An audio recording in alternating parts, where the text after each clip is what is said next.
Bom dia a todos! Graça e paz do Senhor Jesus seja com todos nós. Uma ótima segunda-feira para todos. Hoje é dia 19 de junho de 2023. Seja muito bem-vindo ao nosso devocional de hoje. E nesta segunda-feira nós vamos dar sequência aí à nossa maratona de leitura bíblica e vamos iniciar aqui agora um novo estágio da nossa maratona.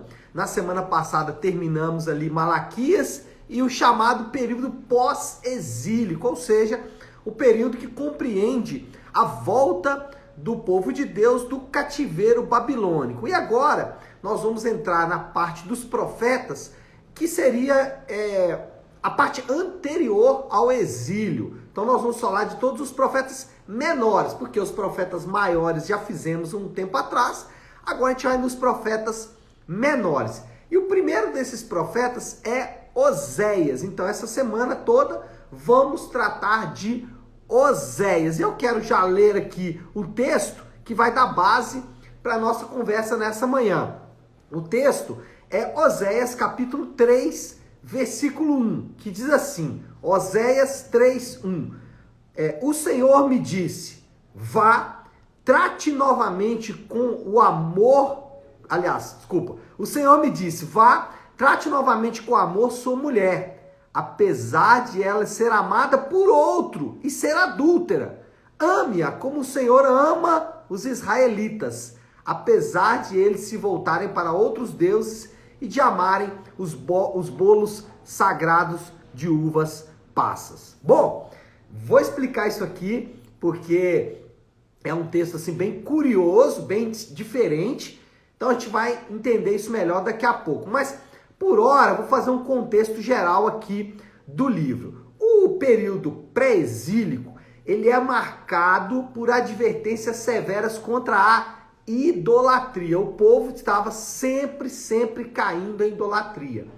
Nós vimos na semana passada e nas semanas anteriores que o período pós-exílico estava mais relacionado com outras questões organizacionais da nação, questão do templo, de casamentos mistos e assim por diante. Mas o período pré-exílico, a questão era idolatria. E Oséias, ele vai se utilizar de diversas figuras e até mesmo das suas experiências familiares para entregar a mensagem de Deus. Então, Oséias vai usar o exemplo dele com seus filhos, com a sua esposa. Enfim, ele vai usar esses relacionamentos para entregar aquilo que Deus queria entregar para a nação. E aqui, esse texto que acabamos de ler, Deus ordenando que Oséias trate com carinho a mulher dele, mesmo ela sendo uma mulher adúltera.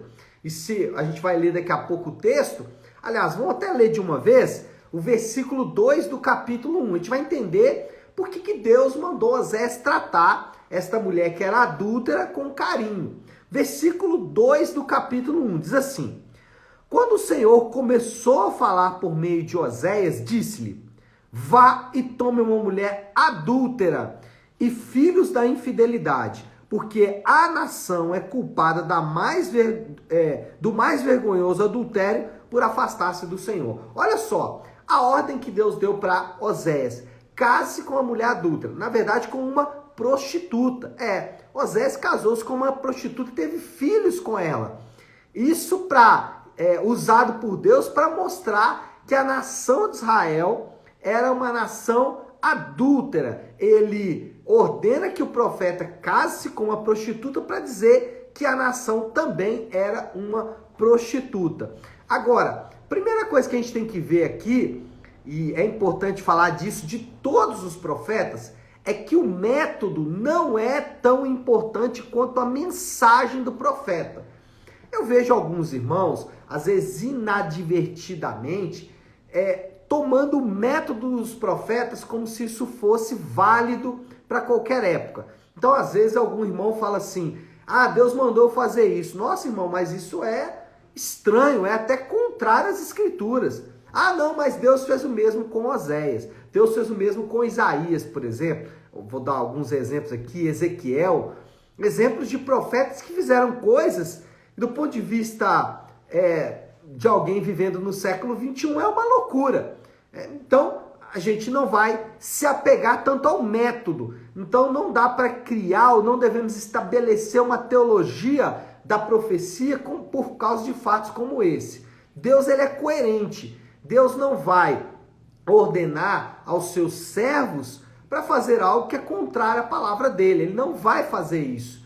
No caso aqui, então, mas espera aí, ele casou-se com uma prostituta? Sim, mas Deus não ordenou que ele mantivesse a mulher na prostituição. A ideia era que essa mulher saísse da prostituição e não permanecesse no ato de prostituição.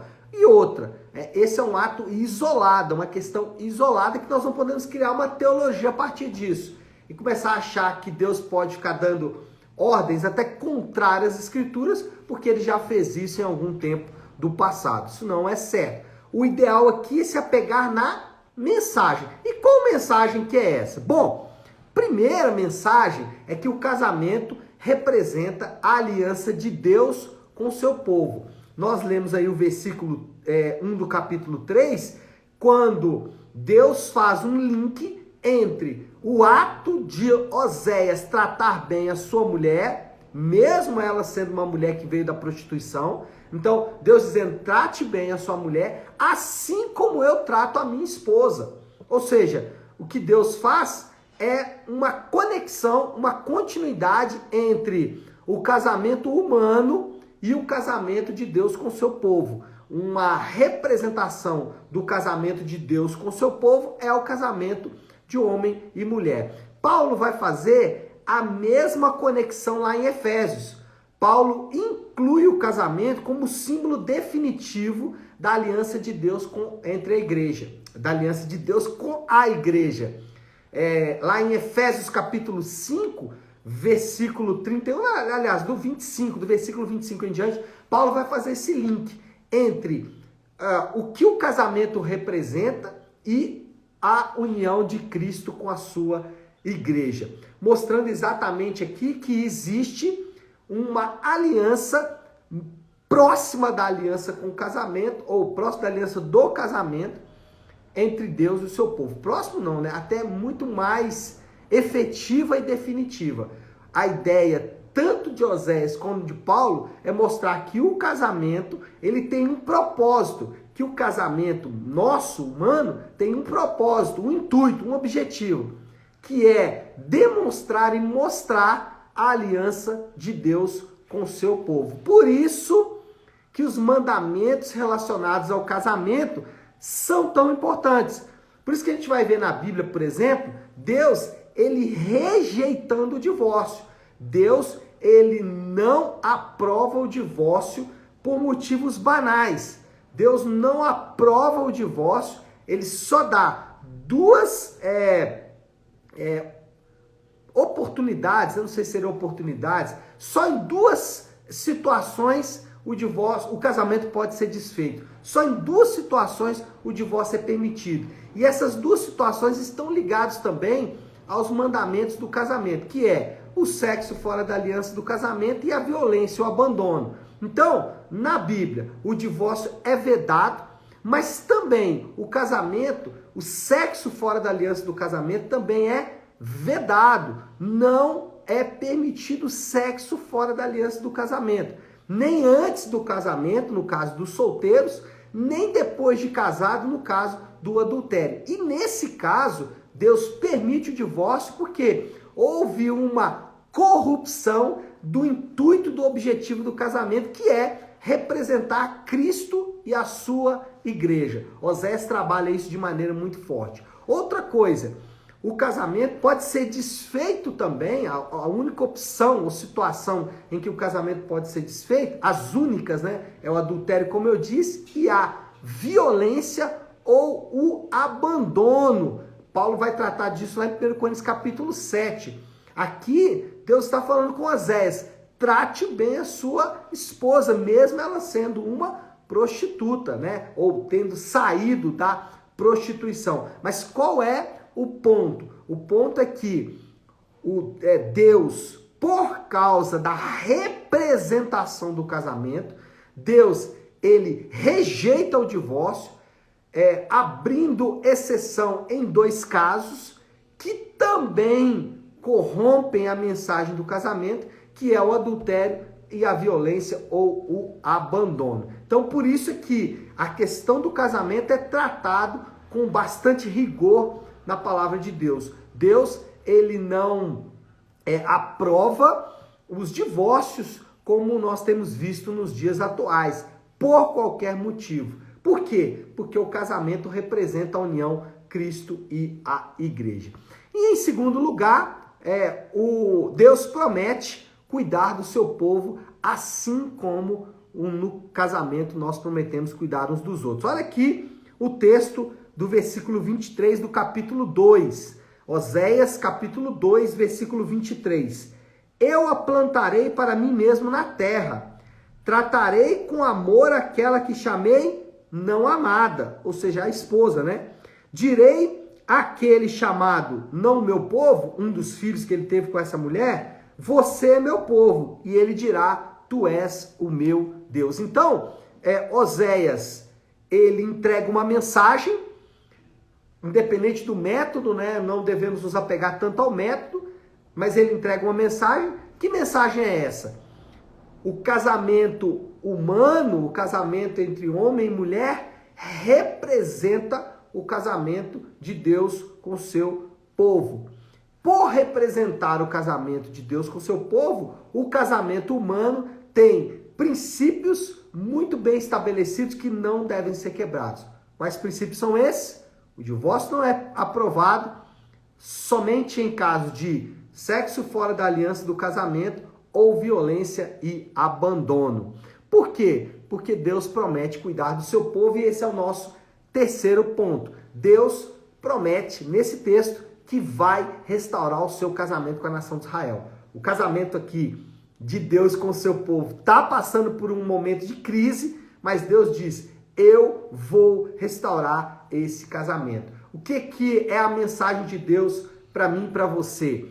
Deus, ele promete, ou aqueles que estão em aliança com Deus, podem esperar o cuidado de Deus. Deus vai cuidar do seu povo, porque o seu povo está em uma aliança com o seu Deus. Então, aqueles que estão nessa aliança, aqueles que pertencem a esse relacionamento, podem esperar o cuidado de Deus. Bom, moral da história aí, já vamos passar para a conclusão, né? A gente pode concluir a partir de tudo isso. O povo de Deus está em um relacionamento de aliança com Deus.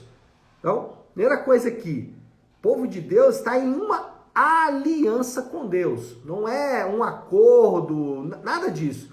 É uma aliança em que Deus promete cuidar deles mesmo em sua costumeira infidelidade. Essa aliança tem um termo, tem uma promessa. Deus diz, eu vou cuidar de vocês mesmo em sua infidelidade. Lembra que ele disse para Oséias? Oséias, cuida da tua mulher, mesmo ela sendo adúltera, porque eu faço isso com a minha esposa, ou seja, eu cuido do meu povo, mesmo o meu povo não sendo fiel. Bom, desafio do Léo aqui para esta segunda-feira, para a gente começar a semana, vamos pensar, você tem aliança com Deus? E aí a resposta pode ser duas. Se você ainda não está em aliança com Deus, você precisa iniciar essa aliança com Deus. Lembre que uma aliança não é apenas um acordo ou um contrato que pode ser quebrado. Não, a aliança é um pacto. E esse pacto envolve obediência e envolve também bênçãos que vão vir certamente desta obediência. Então, uma destas obediências é participar de uma igreja local. Então, nós não temos critérios subjetivos para dizer que estamos em aliança ou não. Não adianta você dizer, eu estou em aliança com Deus, mas se você não passou pelas águas do batismo, se você não está em comunhão com a sua igreja local, tem alguma coisa errada aí nessa aliança sua. Você não está obedecendo aos termos dessa aliança que o próprio Senhor deixou. Estou dando apenas um exemplo da igreja local, mas isso tem outros implicadores. Então, falar que tem aliança com Deus não significa muita coisa, não. O importante é você agir como alguém que está em aliança realmente com Deus.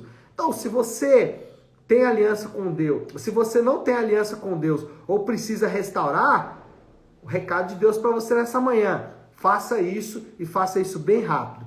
E se você já tem aliança com Deus? Se você já tem aliança com Deus, se você está nessa aliança firme com o Senhor, lembre-se, Deus é como um cônjuge cuidadoso.